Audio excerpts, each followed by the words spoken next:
Ni wiki ya kanda ya Nazareti ambayo imekwenda kwa neno, ni wiki la kukutanishwa na utukufu mkuu wa Mungu. Amen.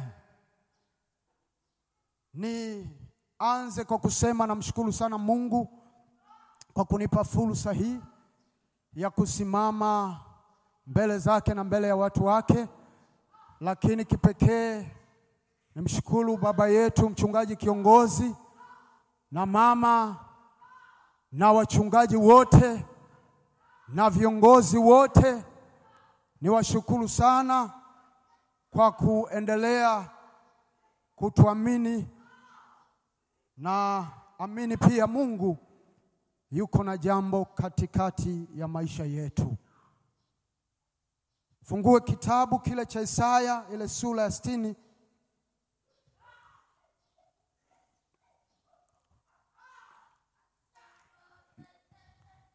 Nipate mtu mmoja mic achukue, atakuwa ananisomea baadhi ya maandiko. Isaya 60 kuanzia ule mstari wa kwanza. Maandiko yanasema, ondoka uangaze, kwa kuwa nuru yako imekuja na utukufu wa Bwana umekuzukia. Maana tazama, giza litaifunika dunia na giza kuu litazifunika kabila za watu, bali Bwana atakuzukia wewe na utukufu wake utaonekana juu yako. Na mataifa wataijilia nuru yako, na wafalme kuijilia mwanga wa kuzuka kwako. Tuluke ule mstari wa 18. Mstari wa 18, maandiko yanasema, jeuri haitasikiwa tena katika nchi yako, ukiwa na uharibifu hazitakuwa mipakani mwako, bali utaziita kuta zako wokovu na malango yako sifa.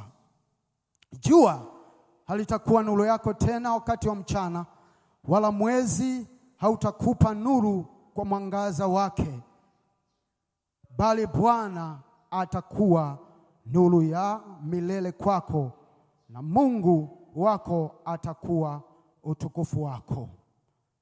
Roho Mtakatifu, tunakushukuru kwa ajili ya neno lako na maneno ambayo tutayasoma.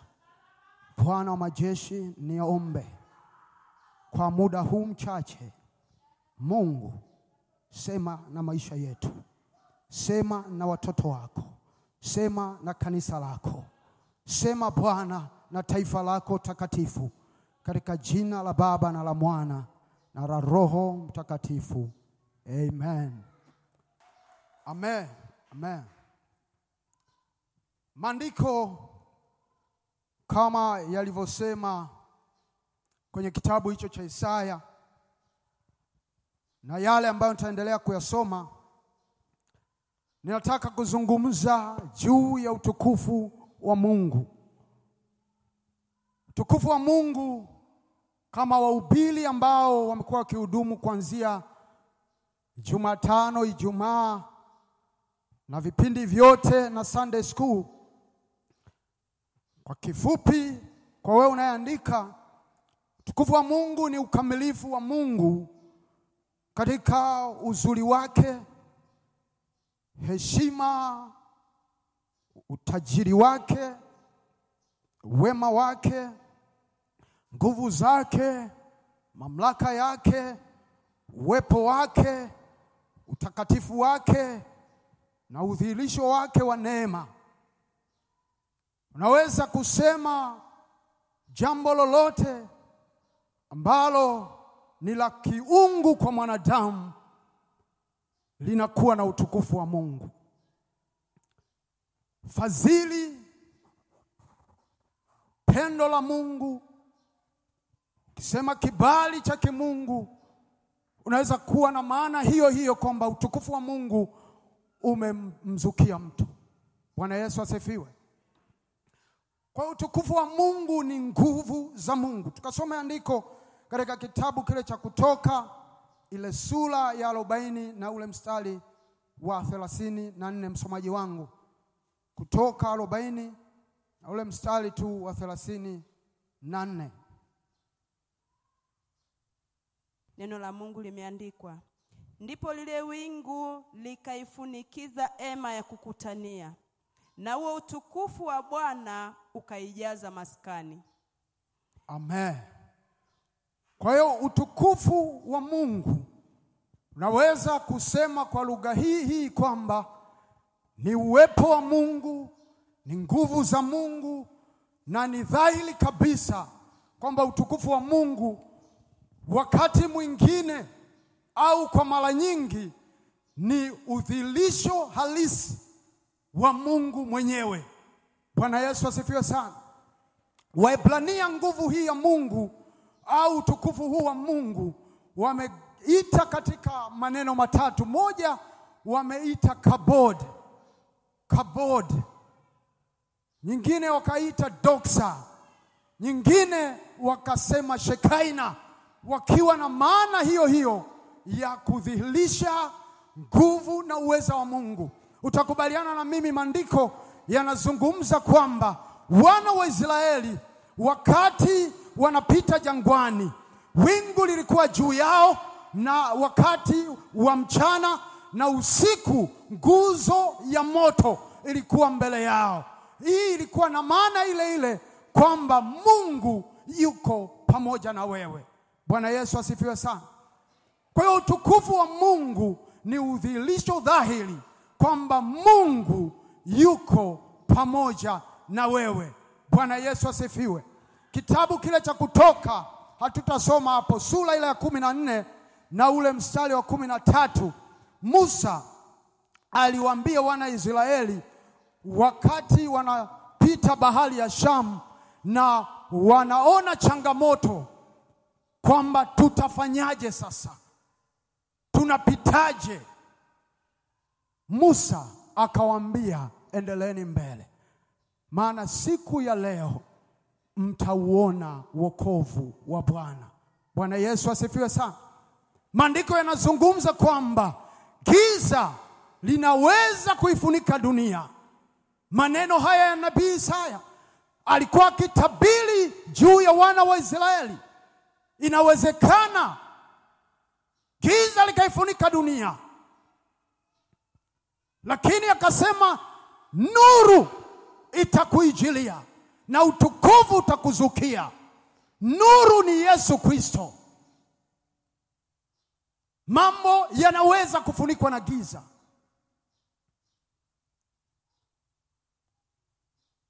Tunaweza kupitia changamoto mbalimbali, lakini maandiko yanatuambia,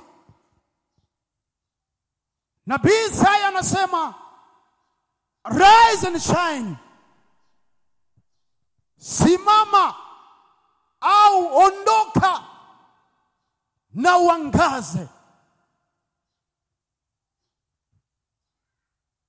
maana utukufu wa Bwana umekuzukia. Bwana Yesu asifiwe. Tunaweza kupitia changamoto mbalimbali, mambo yakafunikwa na giza, maeneo yakafunikwa na giza, familia zikafunikwa na giza, mahali kwenye shughuli zetu pakatokea giza, lakini maandiko yanatuambia tuko na nuru. Mbaya ukisoma Yohana sura ile ya 1 imeeleza waziwazi kabisa kwamba nuru ndio Yesu Kristo. Yohana 1:4 inasema wala giza halikuiweza hiyo nuru, wala giza halikuwa na uwezo wa kuidhibiti hiyo nuru, maana nuru yang'aa gizani. Bwana Yesu asifiwe. Ukiwa na Yesu, hakuna jambo duniani linaweza kukuzuia. Bwana Yesu asifiwe sana. Kama hauamini vile ninavyoamini, anzia hapo kwenda mbele. Ukiwa na Yesu, hakuna jambo ambalo linashindikana kwake. Si ungesema amina? Amen. Kwa hiyo utukufu wa Mungu ni dhahiri. Sasa nataka nizungumze mambo machache kwa dakika zisizozidi 10. Kwa dakika zisizozidi 10. Kama utukufu wa Mungu ni dhahiri, ni nguvu dhahiri, inaweza kuonekana kwenye maisha ya muamini na ikamshindia nyakati za giza,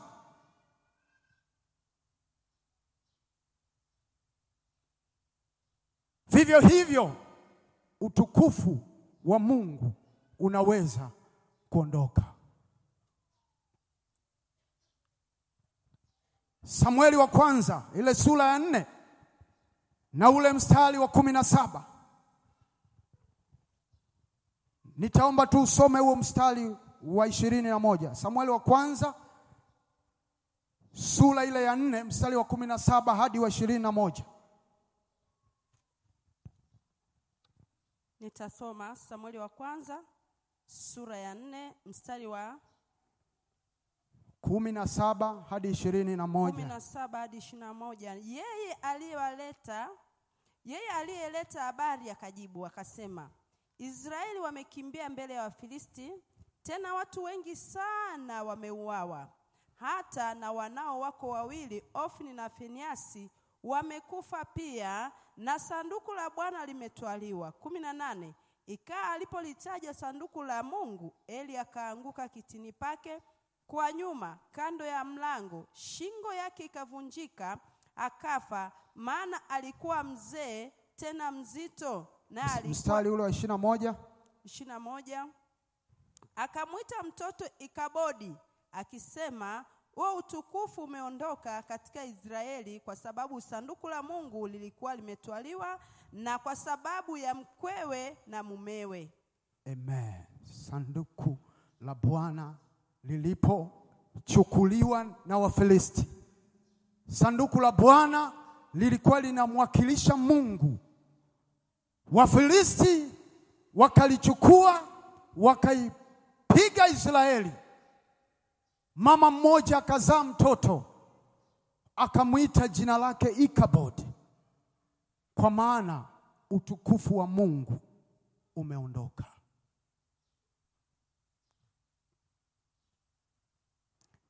Kwa utukufu wa Mungu unaweza kuondoka.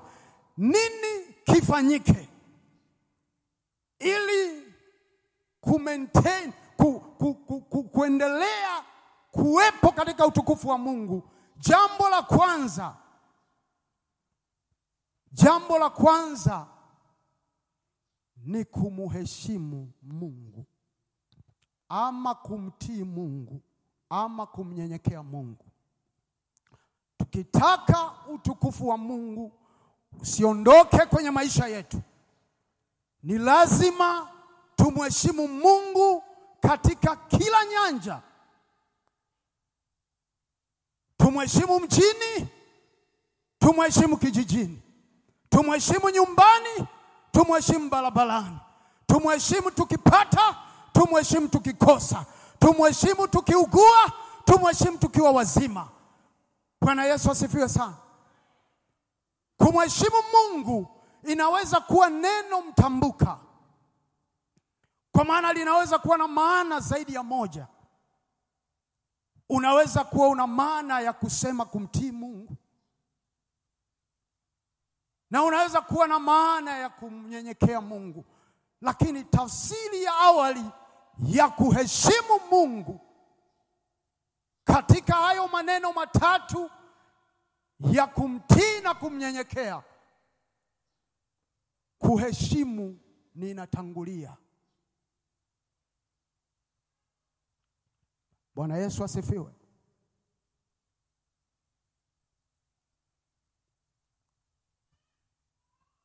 Popote ulipo, linda sana hiki kitu cha kumheshimu Mungu. Mungu ukimpa heshima kwenye kazi yako, utukufu wake ni dhahiri. Mungu ukimpa heshima kwenye ndoa yako, utukufu wake ni dhahiri. Mungu ukimpa heshima kwenye huduma yake, utukufu wake ni dhahiri. Mungu akipewa heshima kazini kwetu, mashambani kwetu, tunapofanya biashara ndogo ndogo, utukufu wake ni dhahiri. Bwana Yesu asifiwe. Mama akazaa mtoto akamwita Ikabodi, maana sanduku la Bwana lilikuwa limeibiwa. Utukufu wa Bwana ulikuwa umeondoka. Kwa utukufu wa Mungu unaweza kuondoka tusipompa Mungu heshima anayostahili.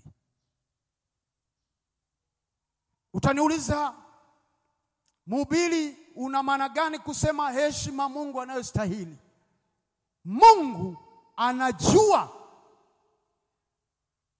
akiheshimiwa. Baba mmoja akalewa pombe na watoto wake watatu. Tunafahamu hizi habari za Nuhu. Mmoja akamcheka, lakini baba huyu katika kulewa kwake, alipoelevuka, akagundua kwamba kuna mtoto amenicheka. Alijuaje wakati amelewa? Maandiko yanasema Nuhu akamlaani Hamu baada ya kuelevuka, akajua kuna mtoto amefanya jambo. Sasa kwa Mungu ni zaidi, anajua tukimpa heshima inayostahili, anajua. Mama mmoja akatoa sadaka senti 2 na ikahesabiwa kuwa ni sadaka yenye maana zaidi kwenye ibada kuliko sadaka za wengine. Kwa nini? Kwa sababu wengine walitoa ziada ya kile wanachokipata, lakini mama alitoa hazina aliyokuwa nayo. Watu wa Mungu, Mungu akipata heshima kwenye maisha yetu, utukufu wake ni dhahiri. Mungu akiheshimiwa kwenye kazi zetu, utukufu wake ni dhahiri. Tumpe heshima Mungu. Utaniuliza, tunampaje heshima? Tusikilize mafundisho yake. Sikiliza neno la Mungu. Shika neno la Mungu. Ndio kumpa heshima Mungu na ndio kulinda utukufu wa Mungu. Unakutana na watu siku ya ibada haji kwenye mafundisho. Jumatano haji, Jumapili haji, Ijumaa haji. Halafu Jumapili akicheleweshwa tu dakika 5 anapata changamoto. Mungu akipewa heshima ya kuabudiwa, utukufu wake ni dhahiri. Kama wanaomwabudu wakijua kwamba hawamwabudu kwa manufaa yao wenyewe, ila wanampa utukufu. Bwana Yesu asifiwe. Tumpe Mungu heshima. Kumpa heshima Mungu ni kumpa nafasi. Mpe nafasi Mungu kwenye maisha yako. Mpe nafasi Mungu kwenye familia yako. Mpe nafasi Mungu kazini kwako. Kuna watu wakitoka hapa wanatoka kabisa wameokoka, lakini akifika Dar es Salaam anaweza kuwa ni mtu mwingine kwa sababu tu ya mazingira. Kuna mama anaweza kutoka hapa anavaa kwa heshima, akifika miji fulani iliyoendelea zaidi unaweza kumuona yuko na bukta. Sasa Mungu hana Uko wapi? Uko na nani? Unafanya nini? Yaani tukiwapo hapa kanisani hatuna maana tumeokoka zaidi kuliko tunavyokuwa nyumbani au tunavyokuwa kazini. Maneno yetu yabaki yale yale. Bwana Yesu asifiwe. Tumpe Mungu heshima. Na Mungu akipewa heshima anaweza kufanya mambo makubwa. Ile Mwanzo 18 mstari wa 20 na 21 tuandike tu, lakini kile kitabu cha 113 ule mstari wa 7, ile Zaburi nasema Mungu anaweza kumwinua mnyonge kabisa na kumketisha na wakuu. Ukimpa Mungu heshima anaweza kukuinua. Haijalishi umesoma haujasoma. Ukimpa Mungu heshima na akathibitisha ameheshimiwa, kama hicho kitabu cha Mwanzo nilichosema, Mungu alikuwa anataka kuzichoma Sodoma na Gomora, lakini anaangalia sasa kwamba ni nani ana nuru nisimchome. Mungu akasema ngoja nikaangalie kilio chao kinachotoka Sodoma na Gomora kama kinafanana. Kilio kama kinafanana. Nini maana yake? Maana yake ni kwamba Mungu anajua kiwango cha ulivyomheshimu, lakini kwa kinyume chake hivyo hivyo Mungu anajua kiwango cha unavyomchukulia. Ukimchukulia kidogo atafanya sawa na vile unavyomchukulia. Ukimchukulia kwa ukubwa wake ataonekana kwa viwango hivyo hivyo. Bwana Yesu asifiwe sana. Niongee maneno mawili nimalizie mahubiri yangu. Yohana Mtakatifu sura ya 17 na ule mstari wa 4.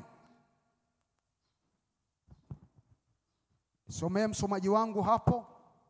Mimi nimekutukuza duniani, ali nimeimaliza kazi ile ulionipa niifanye.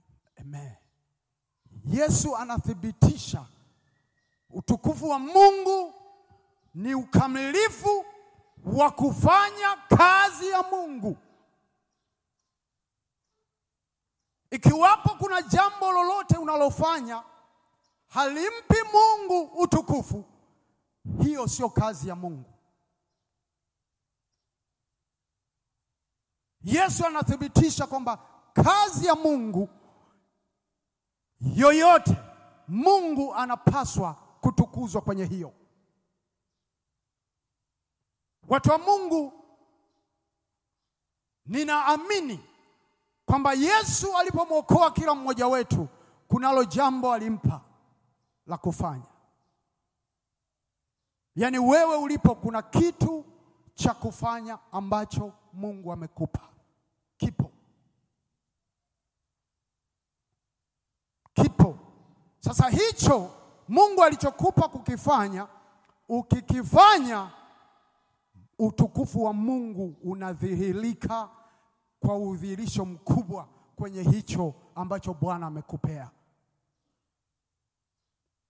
Kila mtu, ndio maana kanisa letu la Gilgal tunasema kila mtu mahali hapa anafaa. Kwa hiyo kuna jambo ambalo Mungu amekupa moyoni mwako, kwa maono, kwa kusikia. Kuna nyimbo Bwana amekupa. Chochote kile kwa ajili ya utukufu wa jina lake, ukikifanya hicho, ukitokeza kukifanya hicho, utukufu wa Bwana kwenye maisha yako ni dhahiri.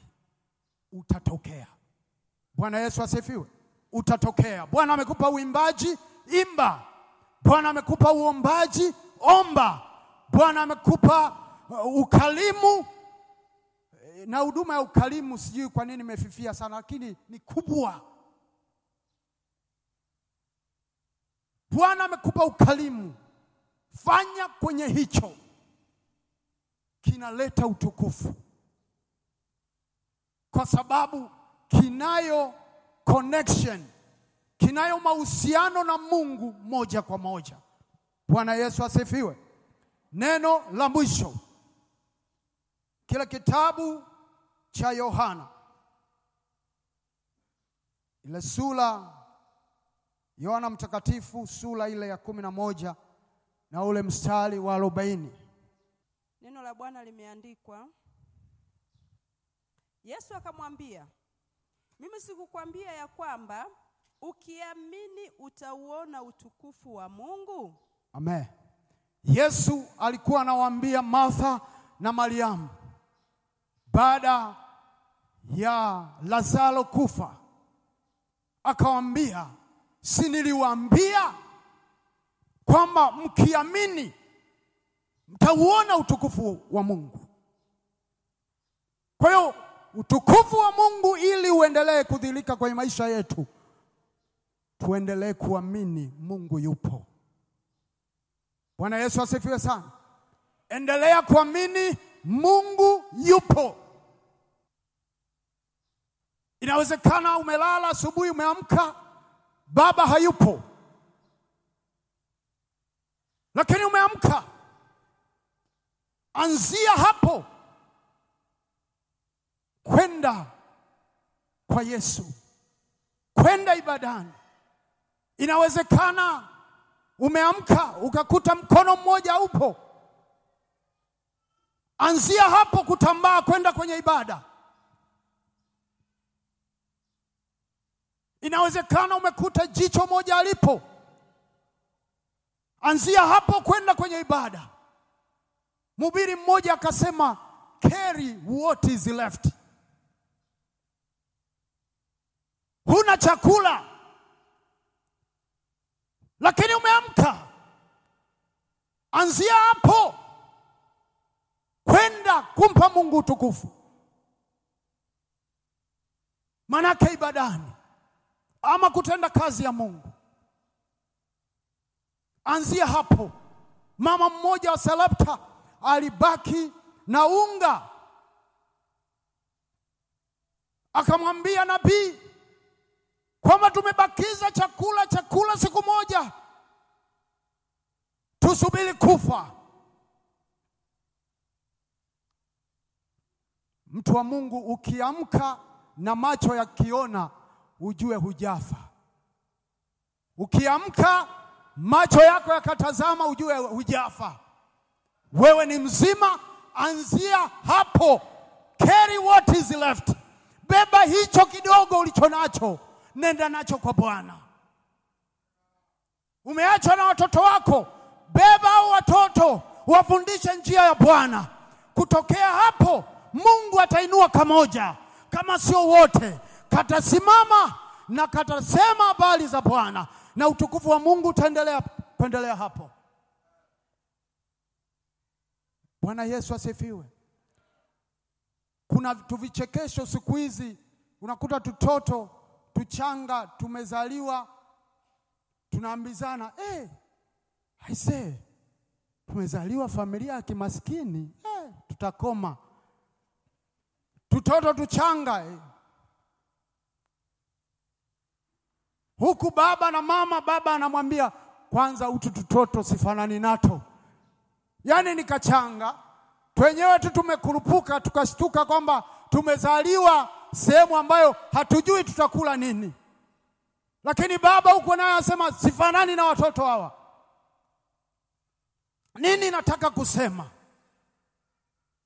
Wakati mwingine mazingira au maisha hayatupi upendeleo ambao tungetamani kuwa nao.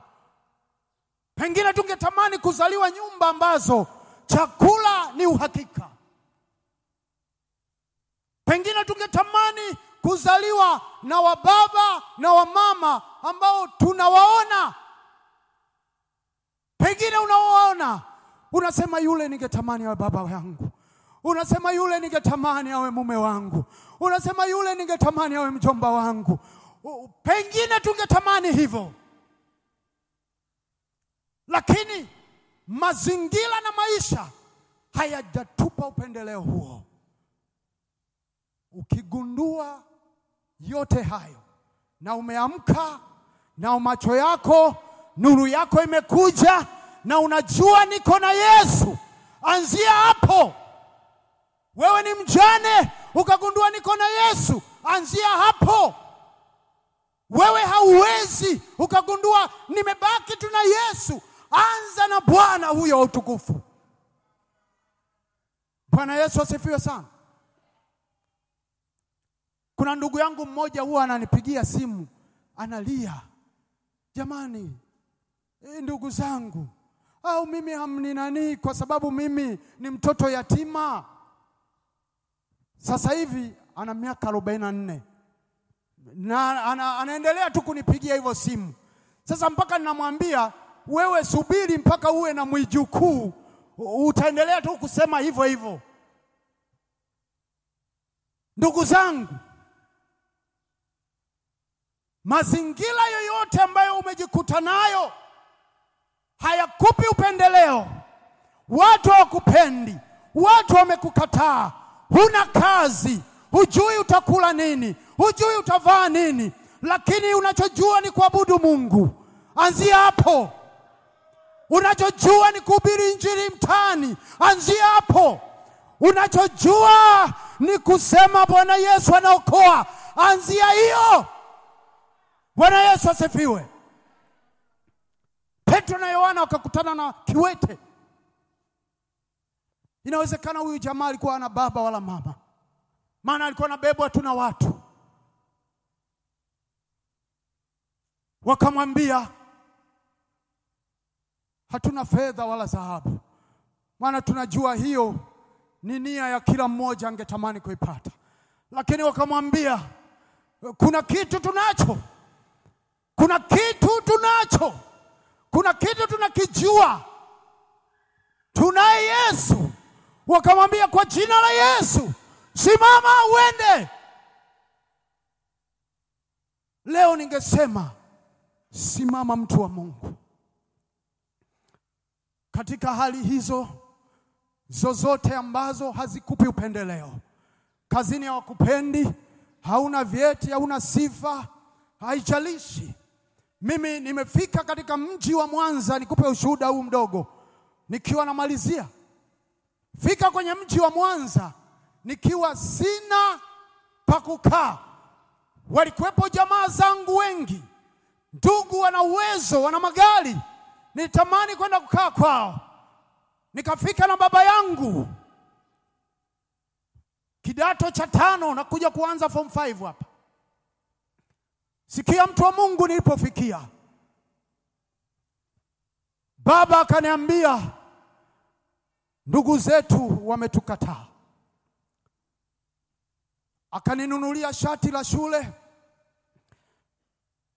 Tukiwa stendi ya Tanganyika, tukaingia chooni. Baba akaniambia, shati hapa la shule. Nikavua shati langu, nikavaa shati la shule. Baba akaniambia, ninarudi nyumbani kwa sababu hapa Mwanza sina pa kulala.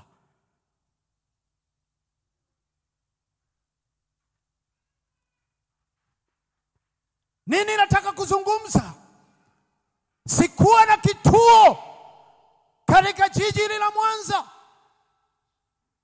Baba ameninunulia shati, sitendi chooni, ndio kituo changu cha Mwanza.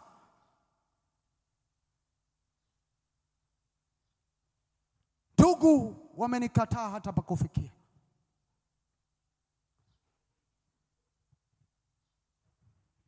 Mwamini Mungu yupo. Mwamini Mungu yupo. Na mimi nilipofunguka macho baada ya kupata hii nuru, nikasema Yesu, maana nimekupata, mji nitaishi. Nikawa naziona gari, nasema gari hiyo nitamiliki. Natembea, nasema nyumba ya namna hiyo nitajenga. Bwana Yesu asifiwe, watu wa Mungu. Simama. Mungu akiaminiwa anaweza kufanya mambo makubwa.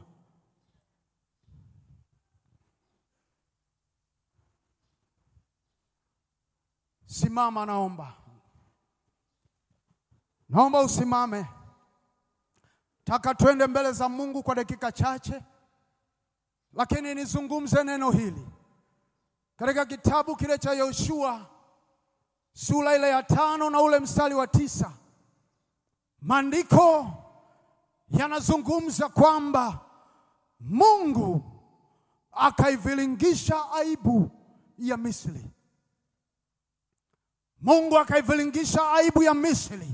Na hii ilikuwa baada ya wana wa Israeli kupita Yeriko, wakavuka mto Jordan, wakaingia mji unaitwa Gilgal. Nazungumza katika Ufunuo, wakaingia mji unaitwa Gilgal baada ya kushinda vita. Wakafanya agano na Mungu, na Mungu akamwambia Yoshua, nimeivilingisha aibu ya Misri. Pengine yako mambo mengi katika maisha yetu hayampi utukufu Mungu. Na neno hili baada ya kulisoma, nikaona Gilgal ni eneo la upendeleo wa kimungu. Nikaona kuna maisha sitakiwi kuyaishi nikiwa Gilgal. Nikaona kuna maumivu sitakiwi kuendelea kuwa nayo nikiwa Gilgal. Maana Yoshua alibeba mawe 12 akaenda nayo hadi Gilgal baada ya kuvuka Jordan. Akasema, wakamuuliza kwamba ya mawe ya nini? Akasema, ili watoto wetu watakapoyaona mawe haya wajue kuwa alikuwepo Mungu. Wajue kuwa Mungu alituvusha Jordan ikiwa kavu. Wajue kuwa Mungu alifanya Jordan kuwa kavu. Ni jambo lipi ambalo Mungu hawezi kufanya kwa maisha yetu? Nyosha mikono yako.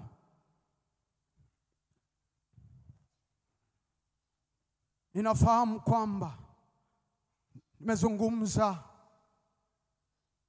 neno la Mungu.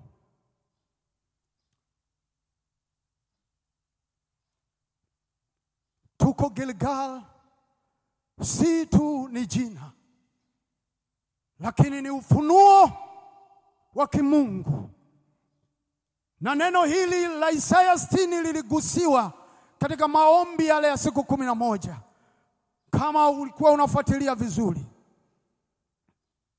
kuna mambo katika maisha yetu hayampi Mungu utukufu,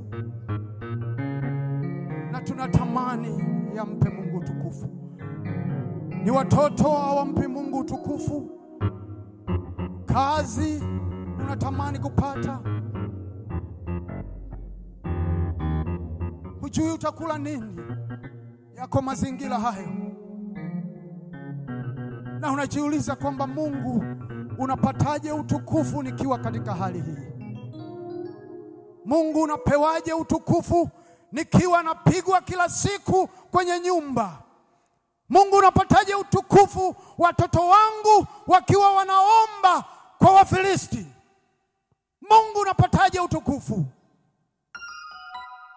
Kila mmoja awe na neno la kusema, kwa sababu mahali hapa hajafika kwa bahati mbaya.